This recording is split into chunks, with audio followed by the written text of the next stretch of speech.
সবাইকে স্বাগত দীপ্ত সন্ধ্যার সংবাদে। সাথে রয়েছে দোলা ডলারের। শুরুতেই জানাবো সংবাদ শিরোনাম। 24 ঘন্টায় হাম ও সন্দেহজনক হামে 10 জনের মৃত্যু, হাসপাতালে নতুন ভর্তি 1261 জন। বিশ্ব গণমাধ্যম দিবসে সাংবাদিকদের হতাশা, সরকার গণমাধ্যমের স্বাধীনতায় বিশ্বাসী, তথ্যমন্ত্রী। নাগরিকদের বাকিতে কেনাকাটার সুযোগ ইরানে, যুদ্ধসহ নানা কারণে আর্থিক চাপে তেহরান।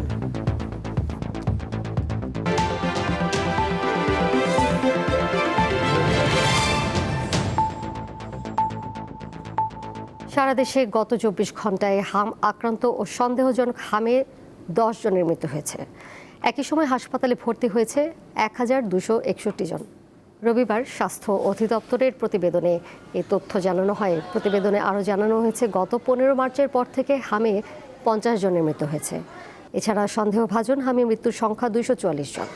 আর 15 মার্চের পর থেকে নিশ্চিত হাম আক্রান্ত হয়েছে 5313 জন।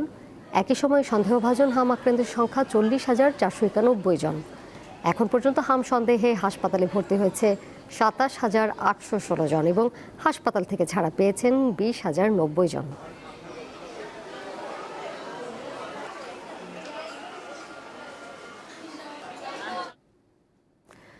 আজ বিশ্ব মুক্ত গণমাধ্যম দিবস। বাংলাদেশে এমন সময় দিনটি পালিত হলো যখন বহু সাংবাদিক হত্যাসহ অন্যান্য মামলায় জর্জরিত। তাদের কয়েকজন এখনও কারাগারে। এটি নিয়ে চরম হতাশা প্রকাশ করেন মানব জমিন পত্রিকার প্রধান সম্পাদক মতিউর রহমান চৌধুরী। তথ্য ও সম্প্রচার মন্ত্রী জহিরুদ্দিন স্বপন অবশ্য বলছেন, বর্তমান সরকার গণমাধ্যমের স্বাধীনতায় বিশ্বাসী এবং সাংবাদিকদের কারাগারে নেওয়ার বিপক্ষে। বিশ্বের অন্যান্য দেশের মতো বাংলাদেশেও রোববার পালিত হয় বিশ্ব মুক্ত গণমাধ্যম দিবস। এবারের প্রতিপাদ্য শান্তিপূর্ণ ভবিষ্যৎ গঠন, মানবাধিকার উন্নয়ন, নিরাপত্তার জন্য সংবাদপত্রের স্বাধীনতার প্রসার। এ উপলক্ষে সকালে রাজধানীতে বর্ণাঢ্য র্যালির আয়োজন করে তথ্য ও সম্প্রচার মন্ত্রণালয়। পরে তথ্য ভবনে জবাবদিহির সংস্কৃতি প্রতিষ্ঠার প্রধান সহযাত্রী স্বাধীন ও দায়িত্বশীল গণমাধ্যম শিরোনামে আলোচনা সভা হয়। এতে জ্যেষ্ঠ সাংবাদিকেরা বক্তব্য রাখেন। সাংবাদিকদের ওপর রাষ্ট্রীয় নিপীড়ন ও মামলা হামলার তীব্র সমালোচনা করেন মানব জমিনের সম্পাদক। আজকে যারা জেলখানায় আছেন, কেউ পলাতক আছেন, তাদের বিরুদ্ধে হাজারো অভিযোগ থাকতে পারে, কিন্তু এরা খুনের মামলা দিলেন কেন? আর খুনের মামলা চলতে থাকবে কেন? তারা বিনা বিচারে আটক থাকবেন কেন? আমরা বলবো না যে তারা মামলা প্রত্যাহার করে তাদেরকে মুক্তি দেন, তা না, জামিনটা অন্তত দেন, কিন্তু ঢালাও খুনের মামলা বিনা বিচারে আটক রাখা, এটা এই গণমাধ্যম দিবসে, মুক্ত গণমাধ্যম দিবসের যে চেতনা, এটা সম্পূর্ণ পরিপন্থী। অপসাংবাদিকতা রোধে সংবাদ কর্মীদের নিবন্ধনের আওতায় আনার প্রয়োজন বলে মত দেন বাংলাদেশ প্রেস কাউন্সিলের চেয়ারম্যান। সাংবাদিকদের নিবন্ধন ও তালিকাভুক্তি অবশ্যই করতে হবে। এ কাজ দ্রুত সম্পন্ন হলে আশা করি সংবাদপত্র ও সাংবাদিকরা মান উন্নয়ন, সংরক্ষণ ও অপসাংবাদিকতা দূর হবে। তথ্যমন্ত্রী জানান, তারা বস্তুনিষ্ঠ সাংবাদিকতা চান। বিনা অপরাধে কোনো সাংবাদিক কারাগারে থাকুক সরকার তার সমর্থন করে না। মাননীয় প্রধানমন্ত্রী বলেছেন যে বিনা অপরাধে আমরা কোনো সাংবাদিক কারাগারে থাকুক, আমরা তা চাই না। জামিন পাওয়া তো মৌলিক অধিকার, জামিন পাওয়ার অধিকার থেকে তার বঞ্চিত হওয়ার কোনো কারণ নাই। আর আমাদের সরকার তো সেই পরিমাণ শক্তিশালী না, বা ওই মানসিকতা করে না যে বিচার ব্যবস্থাকে সে প্রভাবিত করবে। তা আমরা করতে চাই না এবং করবো না। আর এই মামলা আমরাও দেখি, আমাদের সরকার আমলে এগুলো হয় নাই।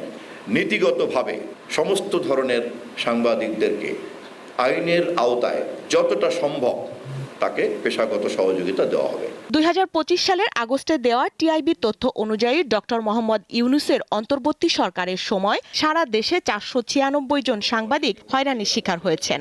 এর মধ্যে 266 জনকে অভ্যুত্থান সংক্রান্ত হত্যা বা সহিংসতার মামলায় আসামি করা হয়েছে। তাদের অনেকে এখনো কারাগারে আছেন। বাংলাদেশ প্রেস কাউন্সিলের স্বস্তিকা সিংহ, দীপ্ত সংবাদ, ঢাকা। মেধা, দক্ষতা ও সততাই হবে জনপ্রশাসনে নিয়োগ ও মূল্যায়নের মূলনীতি। আজ 4 দিনের ডিসি সম্মেলন উদ্বোধন করে এ কথা বলেন প্রধানমন্ত্রী তারেক রহমান।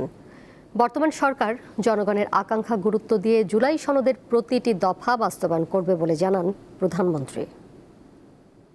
সম্ভাবনার দিক। রবিবার সকালে রাজধানীর ওসমানী স্মৃতি মিলনায়তনে সারা দেশের জেলা প্রশাসকদের নিয়ে 4 দিনের ডিসি সম্মেলন শুরু হয়। এতে বিভাগীয় কমিশনাররাও অংশ নেন। প্রধান অতিথি হিসেবে যোগ দেন প্রধানমন্ত্রী তারেক রহমান। দিগন্তে এগিয়ে যাচ্ছে আপনার উপস্থিত ছিলেন মন্ত্রী, প্রতিমন্ত্রী ও সচিবরাও।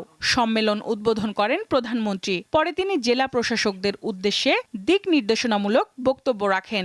জনপ্রশাসন যদি সঠিকভাবে কাজ করে তাহলে অবশ্যই জনগণের রায় যে প্রতিফলিত হয় সেটি আপনারা প্রমাণ করেছেন 12 তারিখের নির্বাচনে। আমরা চাই সততা, মেধা এবং দক্ষতাই হবে জনপ্রশাসনের নিয়োগ, বদলি কিংবা প্রমোশনের মূল নীতি।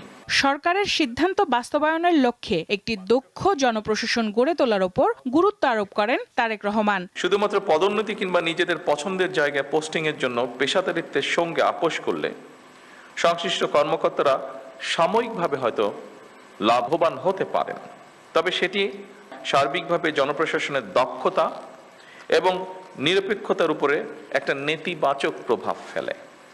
সুতরাং জনপ্রশাসনের কর্মকর্তাদের সব পদেই কাজ করার মানসিকতা থাকা জরুরি। সরকারের প্রধান নির্বাহী বলেন, ন্যায়ভিত্তিক রাষ্ট্র গঠনের লক্ষ্যে নির্বাচনী ইশতেহার ও জনগণের আকাঙ্ক্ষা বাস্তবায়ন করা হবে। নির্বাচনী ইশতেহার এবং জনগণের সামনে স্বাক্ষরিত যে জুলাই সনদ, আমরা সেই সকল কিছুর অর্থাৎ আমাদের ম্যানিফেস্টো এবং জুলাই সনদ, এটার প্রতিটি দফা, প্রতিটি অঙ্গীকার পর্যায়ক্রমে আমরা বাস্তবায়ন করতে চাই। আমরা এ ব্যাপারে বদ্ধপরিকর। বিদ্যুতের যথাযথ ব্যবহার নিশ্চিত করতে জেলা প্রশাসকদের কার্যকর ভূমিকার উপর জোর দেন প্রধানমন্ত্রী। সন্ধ্যা 7টার পরে আমরা চাইছি যে বিভিন্ন মার্কেট প্লেসগুলোতে যাতে বিদ্যুৎ ব্যবহার না হয়। সঞ্জিদা প্লাবনী, দীপ্ত সংবাদ, ঢাকা। খেয়াল রাখতে হবে। ক্ষমতা দীর্ঘস্থায়ী করতে বিএনপি গণভোট নিয়ে জনগণের সঙ্গে প্রতারণা করছে বলে অভিযোগ করেছেন এনসিপির নেতারা। জুলাই জাতীয় সনদ অস্বীকারের মাধ্যমে সরকার ফ্যাসিবাদী শাসনের দিকে এগিয়ে যাচ্ছে অভিযোগ করে আন্দোলনের মাধ্যমে তা বাস্তবায়ন করতে বাধ্য করার হুঁশিয়ারি দেন তারা। জাতীয় নাগরিক পার্টির জ্বালানি, অর্থনীতি, মানবাধিকার ও গণভোট বিষয়ক জাতীয় কনভেনশনে এসব কথা বলেন তারা। জাতীয় নাগরিক পার্টির সংস্কার বাস্তবায়ন কমিটির উদ্যোগে রবিবার অনুষ্ঠিত হয় জ্বালানি, অর্থনীতি, মানবাধিকার ও গণভোট বিষয়ক জাতীয় কনভেনশন। কাকরাইলের ডিপ্লোমা ইঞ্জিনিয়ার্স ইনস্টিটিউশনে দিনব্যাপী এই আয়োজনে রাজনৈতিক নেতৃবৃন্দ, অ্যাক্টিভিস্ট, নীতি নির্ধারক ও বিশেষজ্ঞ সহ দেশের অর্থনীতি খাতের বিশ্লেষকরা উপস্থিত ছিলেন। সংসদ ও রাজপথে আন্দোলনের মাধ্যমে জুলাই সনদ বাস্তবায়নের হুঁশিয়ারি দেন এনসিপি নেতারা। ক্ষমতার বাহানায় বিএনপি সরকার আর সংস্কার করতে চায় না। তারা ক্ষমতাকে নিরঙ্কুশভাবে উপভোগ করতে চায়, কিন্তু নির্বাচনের মধ্য দিয়ে নির্বাচিত প্রতিনিধিত্বের উপরে যে দায়িত্ব অর্পিত হয় সেটাকে ক্ষমতার দৃষ্টিতে দেখার যে মানসিকতা, সেখান থেকে তারা এখনো বের হয়ে আসতে পারেননি। এই যে রাজনীতির একটা পরিবর্তন এসছে, এই যে সংস্কার নিয়ে এনসিপি দাঁড়িয়েছে, আমি আমাদের সরকার দলে যারা আছে তাদেরকে অনুরোধ করব যে আপনারা এই সংস্কারের পথেই হাঁটেন। যেই পথে হাঁটছেন এই পথটা আসলে জনগণ পছন্দ করছেন না।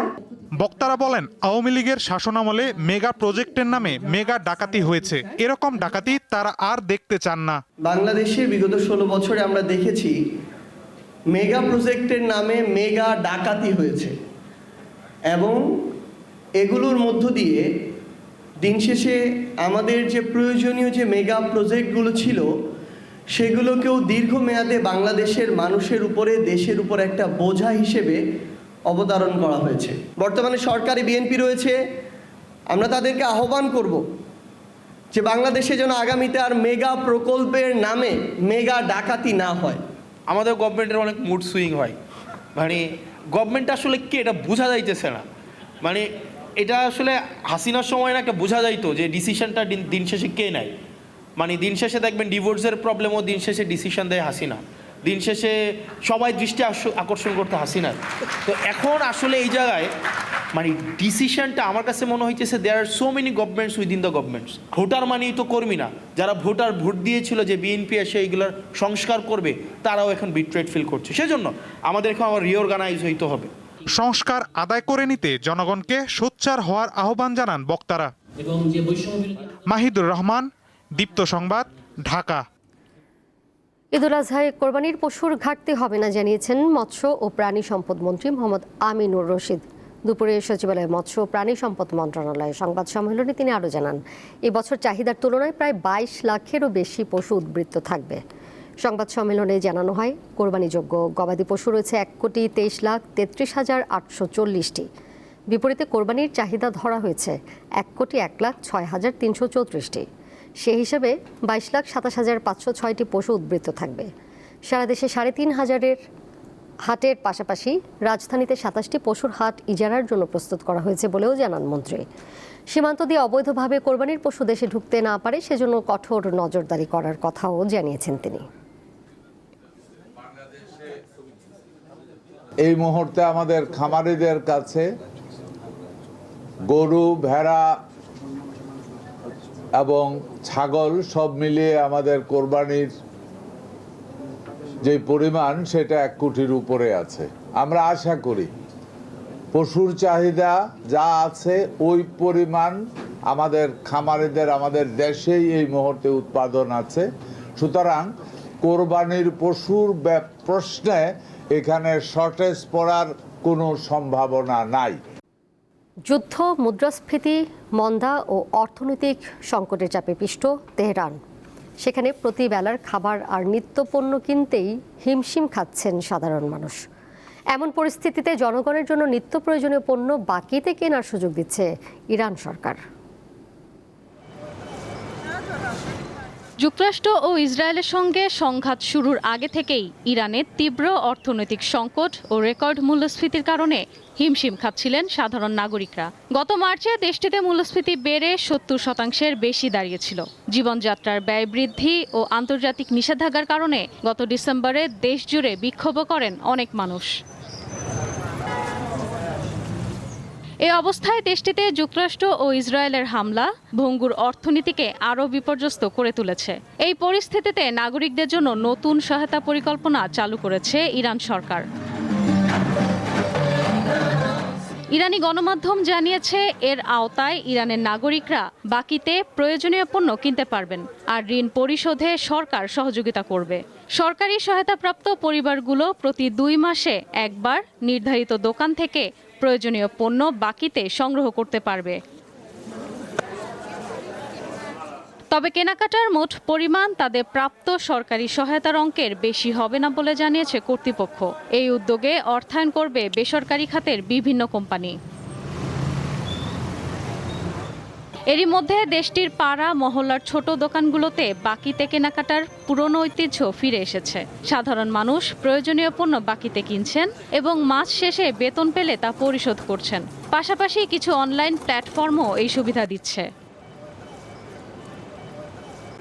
বিশ্লেষকরা বলছেন, এই ব্যবস্থাটি আপাত দৃষ্টিতে জনগণের জন্য কিছুটা স্বস্তিদায়ক মনে হলেও এটি মূলত ইরানের অর্থনীতির চরম বিপর্যস্ত পরিস্থিতি এবং জনগণের ক্রয় ক্ষমতা শূন্যের কোঠায় নেমে আসারই প্রতিফলন।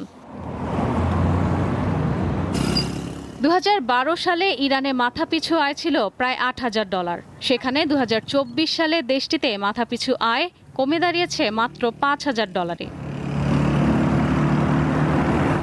ইশরাত সুমা, দীপ্ত বার্তা কক্ষ। ফিলিস্তিনের অবরুদ্ধ গাজা ভূখণ্ডে যুদ্ধবিরতির মাঝেও প্রতিদিনই হামলা ও হত্যা চালাচ্ছে ইসরায়েল। উপত্যকাটিতে সবশেষ হামলায় আরও 7 জন নিহত হয়েছেন। এতে করে এই ভূখণ্ডে 2023 সালের 7 অক্টোবর থেকে এখন পর্যন্ত মোট নিহতের সংখ্যা দাঁড়িয়েছে 72,608 জনে। নিহতদের এই তালিকায় হাজারো ভবনের ধ্বংসস্তূপের নিচে চাপা পড়া ব্যক্তিদের হিসাব করা হয়নি। গাজার স্বাস্থ্য কর্মকর্তাদের মতে গত বছরের অক্টোবরে যুদ্ধবিরতি ঘোষণার পর থেকে এই পর্যন্ত ইসরায়েলি হামলায় 828 জন নিহত হয়েছেন।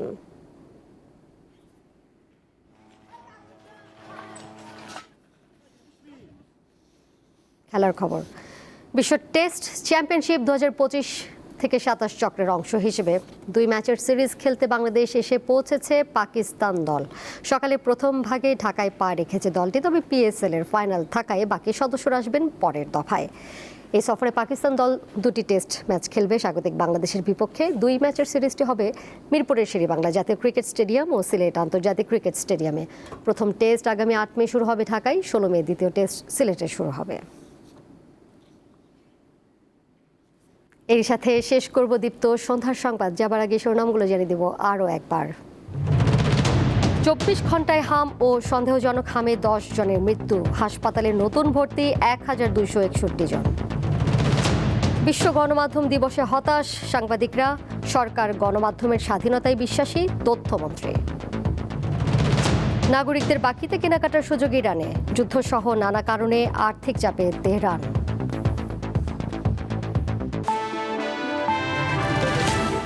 এই ছিল এখনকার মতো। পরের সংবাদ দেখবেন রাত 11টায়। এছাড়াও আরও তথ্য এবং বিনোদনের নানা খবর জানতে যুক্ত থাকুন দীপ্ত ডিজিটাল প্ল্যাটফর্মে। ধন্যবাদ সবাইকে।